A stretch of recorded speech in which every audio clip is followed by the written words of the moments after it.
Bismillahirrahmanirrahim. Para muhibbin rahimakumullah.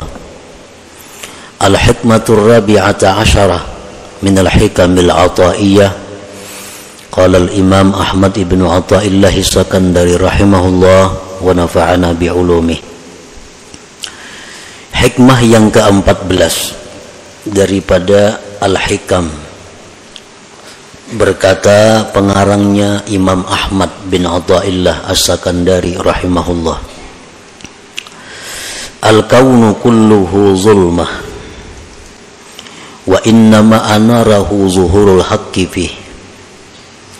Faman ra'al kauna wa lam yashhadhu fihi aw indahu aw qablahu aw ba'dah faqad a'wazahu wujudul anwar wa hujibat anhu sumusul ma'arib bisuhubil asar.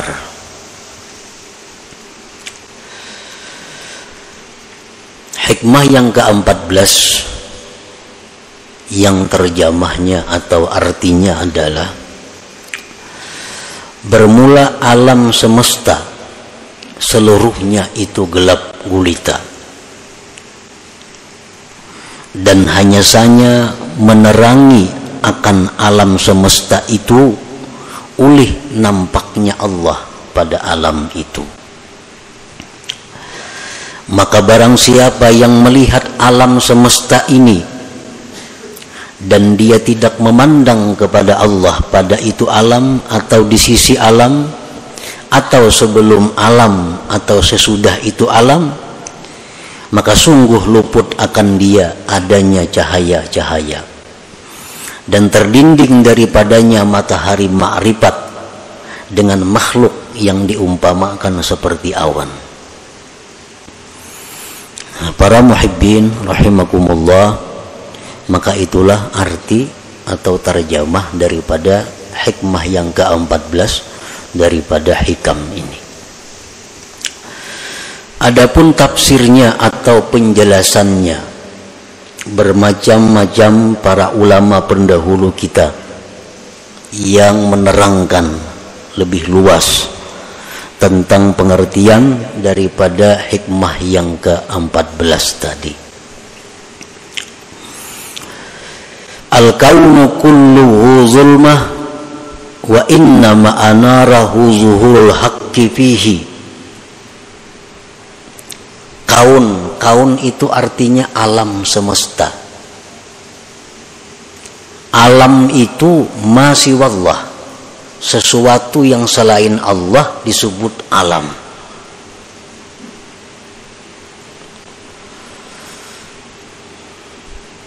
Baik itu surga, baik itu neraka, baik itu dunia, baik itu akhirat, baik itu bumi, langit, manusia, hewan, termasuk di dalamnya amal perbuatan kita, kebaikan, kejahatan, itu masuk di dalam alam.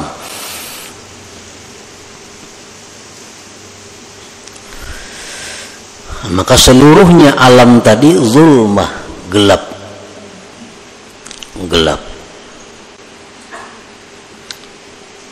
Gelap itu kadapnya kita.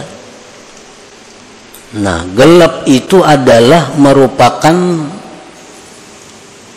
istilah dari berbagai macam. Gelap itu bisa merupakan istilah daripada tidak ada. Sesuatu yang tidak ada itu bisa diistilahkan dengan gelap. Contohnya adalah sudah beritanya, kalau jar orang itu masih gelap, nah berarti kalau ada berita lagi. Nah, gelap itu bisa merupakan istilah tidak ada. Nah, kemudian gelap itu atau kadap itu bisa juga merupakan istilah daripada kesesatan. Sesat bisa diistilahkan dengan gelap. Dan gelap itu bisa juga merupakan satu istilah daripada kejahatan. Nah, kejahatan itu biasa istilahnya gelap. Kata-kata yang dipakai adalah gelap. Nah, jadi alam semesta ini seluruhnya adalah gelap. Gelap itu bisa merupakan istilah daripada tidak ada, bisa istilah sesat, bisa istilah jahat.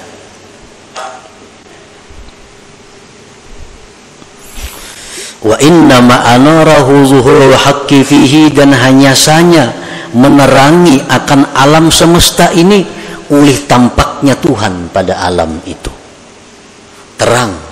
Terang ini pun istilah dari beberapa macam.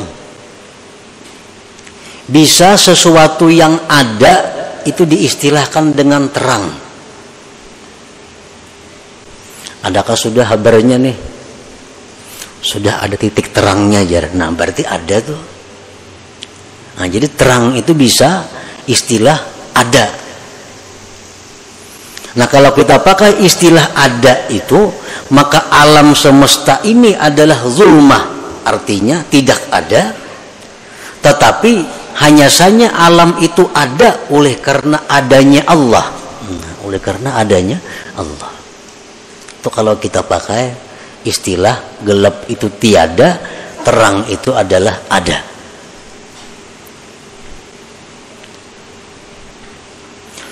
Terang itu bisa juga merupakan satu istilah daripada petunjuk. Petunjuk itu bisa disebut cahaya, terang. Cahaya iman, ya kan? Nah, kalau kita ambil itu, maka pengertiannya adalah bahwa alam semesta itu adalah sesat. Zulmah, gelap artinya sesat. Hanya saja Allah Ta'ala lah yang menunjukkan akan alam itu. Nah, kalau itu terang kita artii dengan petunjuk. Dan terang itu bisa juga artinya kebaikan, kebajikan.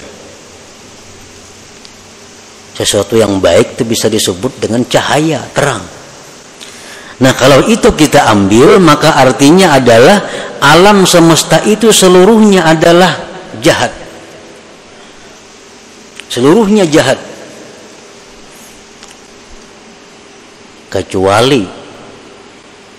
Kecuali apabila diterangi oleh Allah Subhanahu wa Ta'ala, maka alam itu akan menjadi baik. Nah, para muhibbin rahimakumullah.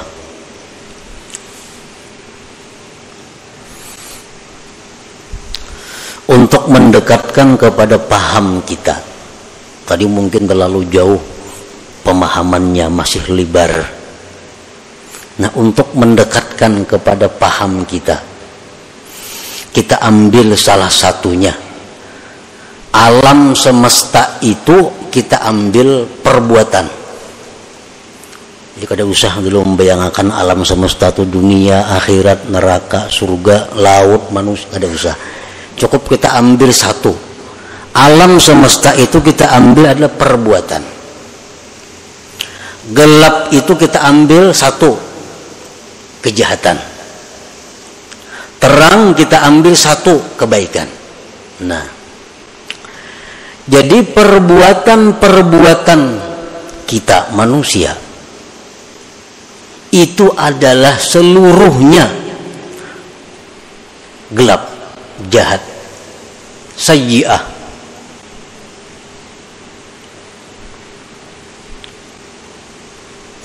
Hanya saja perbuatan-perbuatan manusia itu menjadi baik apabila dalam perbuatan itu dimusyahadahkan atau disertakan Allah Subhanahu wa Ta'ala.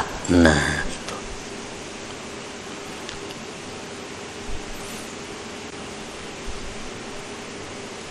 Perbuatan-perbuatan kita itu semuaan kada baik. Semuaan kada baik. Kecuali perbuatan kita itu disertai Allah Subhanahu wa Ta'ala. Nah, disertai Allah itu artinya bisa disertai petunjuk Allah. Hanya perbuatan kita tadi menjadi baik, menjadi cahaya, menjadi hasanah.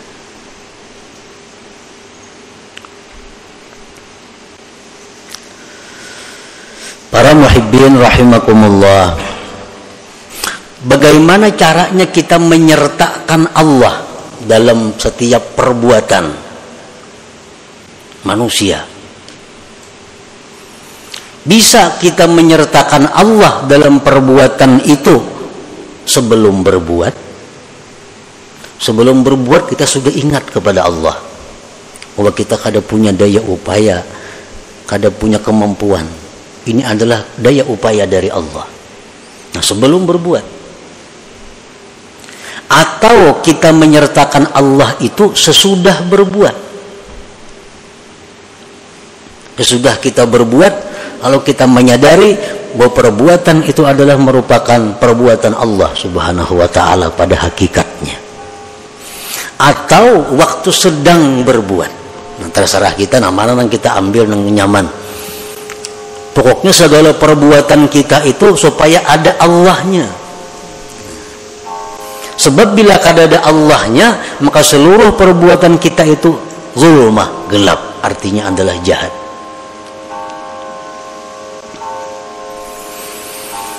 Nah, para muhibbin rahimakumullah, faman ra'al kauna wa lam yashhadillah fahuwa mahjub ta'ihun bizulumat wa huwa arzalul khalqi. Barang siapa melihat perbuatan, tadi kita ambil contoh satu perbuatan.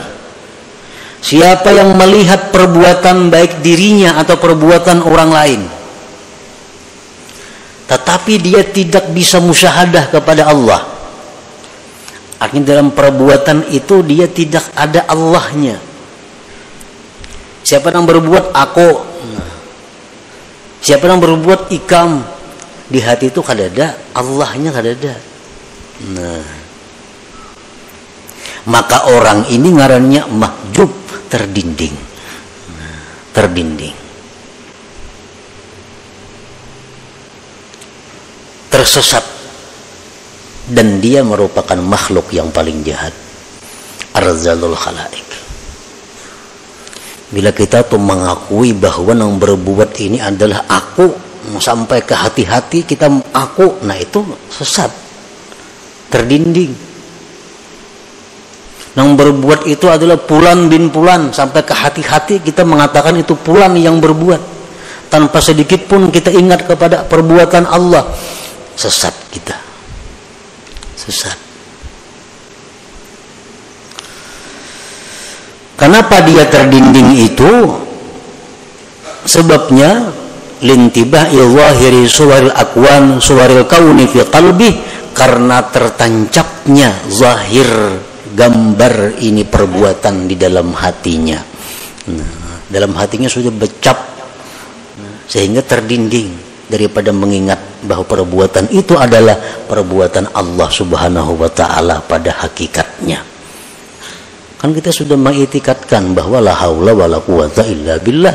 Nah, kalau kita mengatakan bahwa itu perbuatan kita sampai ke dalam hati-hati, kita mengatakan itu perbuatan kita, nah itu kita berarti terdinding. Nah, apabila kita ini orang yang terdinding, kita orang yang sesat, ta'atu minhu sayyi'ah, amal taat yang kita lakukan itu menjadi kejahatan. Kalau kita ini orang yang terdinding, amal taat yang kita perbuat itu kejahatan. Kalau amal jahat bang, sudah makinnya kejahatan lagi.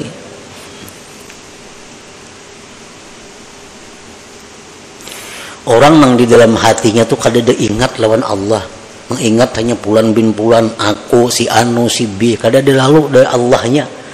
Nah, orang ini kalau berbuat taat, maka taatnya itu jahat. Kenapa taatnya itu jahat? Li'annaha la takhlu an ujubin wa riya'in wasti'zaz, karena taatnya itu kada sunyi daripada ujub, daripada riya, daripada merasa mulia. Itu sebabnya. Kenapa? Karena ini kada ingat lawan Allah. Nah, sembahyang tu aku semuaan kada ingat bahwa sembahyang tu kawa karena hidayah Allah. karena taufik Allah, karena petunjuk Allah. Ada ingat lagi, aku sembahyang itu ujub ngarannya. Ini sembahyang mengharapkan balasan orang lain, mengharapkan pujian orang lain, riya ngarannya. Ini sembahyang alunya merasa lebih baik pada manusia lainnya, nya merasa lebih mulia daripada orang lainnya, isti'zaz ngarannya. Nah, ibadah itu bila macam ini halnya, ibadah itu berubah menjadi kejahatan. Nah, jadi kalau kita ini golongan-golongan orang yang mahjub, ibadah apapun yang kita lakukan bukan pahala yang kita dapat, tapi sayyi'ah, kejahatan. Sebab kita mahjub, kita terdinding daripada Allah.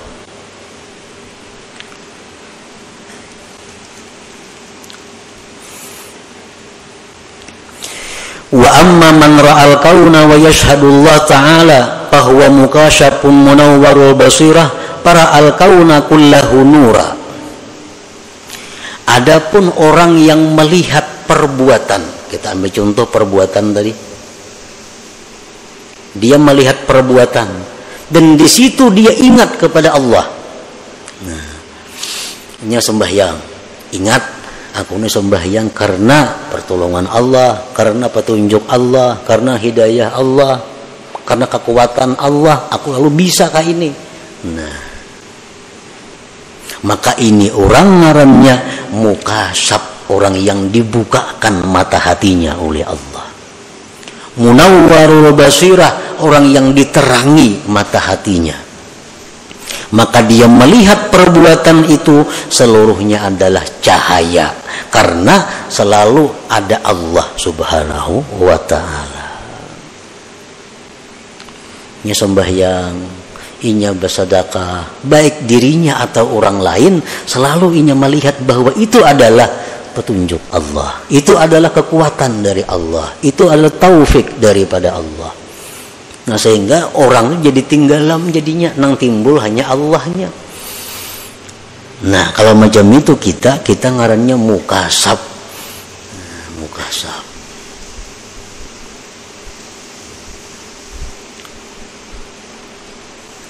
Munawwar, nang diterangi mata hatinya. Baik perbuatan itu kebaikan atau perbuatan itu berupa kejahatan, kita selalu ingat bahwa di situ Allah. Kalaulah orang berbuat kejahatan, maka dia dikehendaki Allah kada kawa. Nah, jadi setiap kali apa yang kita lihat dari perbuatan itu, selalu ingat kita kepada Allah. Ada orang datang menyari-nyari lawan kita, bahwa ada orang datang mencela lawan kita, ada orang datang memuji kepada kita, ada orang datang menyanjung kepada kita. Nang kita lihat itu adalah samuan itu adalah dari Allah. Jadi amun kita gembira, kita kada gembira lawan orang itu.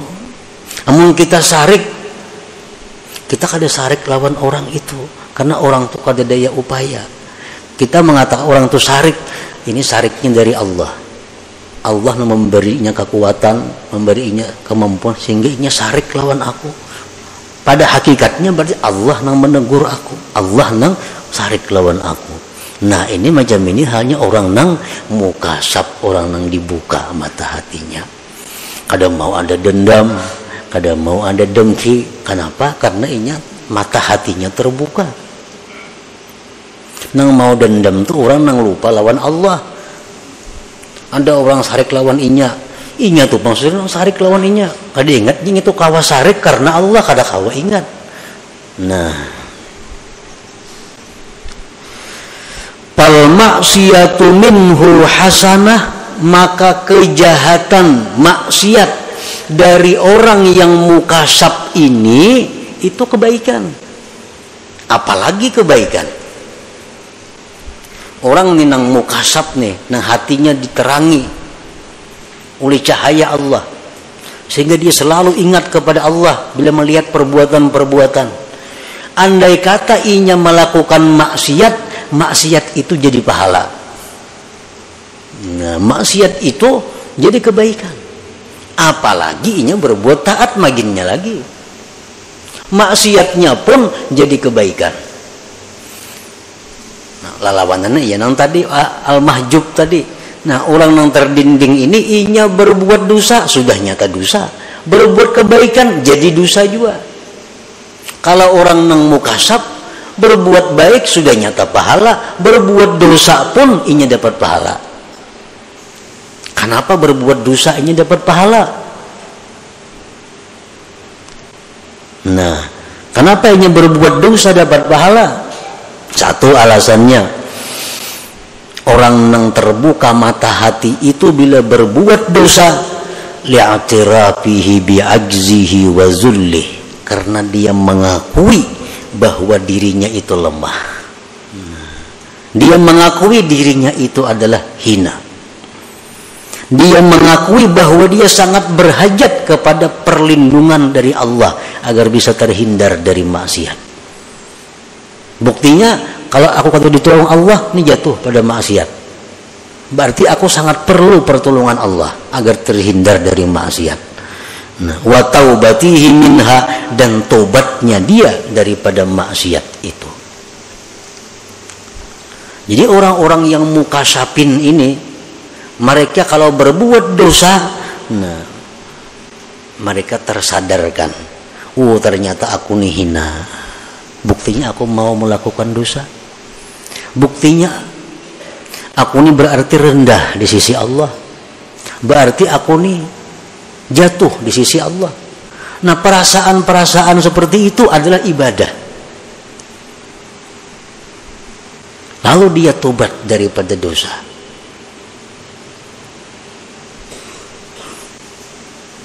Banyak orang yang masuk surga karena dosa. Banyak orang masuk neraka karena kebaikan. Masuk neraka karena kebaikan, dengan kebaikan itu dia merasa dirinya paling mulia. Dengan kebaikan dia merasa orang lain hina. Akhirnya kebaikan itu mengantar dia masuk neraka. Dia melakukan dosa, lalu dia merasa hina daripada orang lain. Dia merasa rendah daripada orang lain. Akhirnya dia kembali kepada Allah minta ampun. Nah, dosanya itulah yang mengantar dia ke surga. Jadi orang-orang yang dibuka Allah mata hatinya, yang selalu ingat kepada Allah, walaupun yang diperbuatnya dosanya jadi pahala.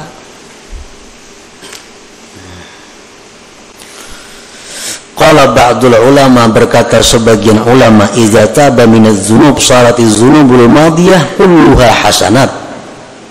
Kalau orang taubat dari satu dosa, ini berisi 100 macam dosa, lalu ini taubat, sebujur-bujur taubat, maka yang 100 macam dosa tadi ditukar Allah jadi kebaikan. 100 kebaikan jadinya. Nah, itulah yang dimaksud dengan firman Allah Ta'ala, faulaika yubaddilullah sayyiatihim hasanat wa kana Allah ghafurur rahimah.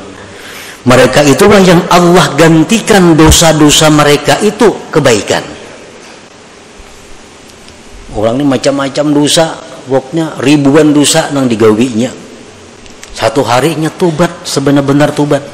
Nang 1000 dosa itu berubah menjadi 1000 kebaikan. Nah, jadi orang-orang yang munawwarul qalbi, orang-orang yang selalu ingat kepada Allah, walaupun dia berbuat dosa, maka dosa mereka itu menjadi kebaikan bagi mereka karena hal-hal yang tersebut tadi. Nah, para muhibbin rahimakumullah, jadi itu merupakan salah satu daripada pemahaman daripada hikmah yang ke-14 ini. Nah, kemudian yang perlu kita ambil adalah bagaimana caranya agar kita bisa masuk menjadi orang yang mukasab ini. Jangan jadi orang yang mahjub nih. Karena kalau kita masuk orang yang terdinding ini, ibadah apapun yang kita lakukan kada ada faedahnya. Kenapa? Karena disertai ujub, disertai riya, disertai merasa mulia, disertai yang kada baik. Jadi mesti kita jangan berada dalam golongan itu. Kita mesti masuk dalam orang-orang yang mukasab, yang munawwar, yang diberi cahaya. Para ulama suluk mengatakan ada 3 hal untuk bisa kita mendapatkan kasbillah, keterbukaan hati dari Allah itu. 3 hal ini: 1 pemantang, 2 ubat nang digawi, yang ketiga lingkungan. Nah, pertama az-zuhdu fid dunya. Hendak masuk dalam golongan orang-orang nang tadi nang kedua nih, nang diberi cahaya hatinya tuh, hendak masuk ke situ, syaratnya pertama dahulu mengurangi urusan-urusan duniawi. Selama kita masih berpikir hendak menambah kekayaan, kada kawa. Tetap kita berada di gulungan mahjub itu. Nang ada mesti dikurangi. Misalnya asalnya usaha berapa macam, dikurangi supaya ada ruang di dalam hati untuk menerima cahaya Allah. Karena hati ini sudah penuh dengan urusan dunia. Cahaya Allah kalau kau masuk, nah dikurangi supaya bisa masuk. Nang kayak buto tuh hibak awal kita tambah banyu, kada kawa lagi walaupun nang masuk nih habang hijau, kada kawa sudah hibak nih tuh. Ini buto nih hibak sudah sampai di atas banyu. Anda kayak banyu habang tak keluar juga ini. Ini mau kita kurangi, nak kawa masuk. Nah, bila masuk cahaya Allah ini akan menjalar, nah, akan menyisihkan yang lain-lainnya. Jadi kurangi aja urusan dunia. Ada perlu ampih bertuku, ada perlu ampih berdagang, ada perlu. Cuma kurangi urusan dunia, beri tempat dalam hati untuk menerima cahaya Allah. Selama kita masih memikirkan macam-macam jabatan, macam-macam kedudukan, macam-macam perdagangan, menambah usaha itu, maka kada mau masuk sudah. Nah, jadi pertama syaratnya adalah kurangi urusan keduniaan itu. Beri ruang hati untuk menerima cahaya Allah. Yang kedua, kalau sudah kita kurangi urusan duniawi tadi, ditambah kasratul zikri wal fikri, perbanyak zikir dan tafakkur. La ilaha illallah perbanyak, salawat diperbanyak, ditambah tafakkur, berpikir tentang kejadian-kejadian yang diciptakan Allah ini. Yang ketiga, suhbatul ulama as-salihin, dekat dengan ulama salihin. Nah, apa gunanya kita dekat dengan ulama salihin? Karena dengan ulama salihin itu kita bisa menanyakan masalah-masalah hukum yang kita hadapi. Yang kedua, itu bisa menambah semangat kita untuk beribadah kepada Allah. Nah, bila 3 hal itu kita laksanakan, maka kita satu saat akan menjadi orang yang mukasab, yang dibukakan hati, sehingga apa yang kita lihat itu kada terlepas daripada Allah Subhanahu wa ta'ala. Nah, jadi itulah sebagian yang dipaham daripada hikmah yang ke-14 daripada hikam al-ataiyah ini. Nah, semoga Allah Subhanahu wa ta'ala memberikan kita taufik hidayah, memberikan kita anugerah, sehingga kita diberi Allah keterbukaan dan terang hati untuk selalu melihat Allah Subhanahu wa ta'ala dalam segala sesuatu.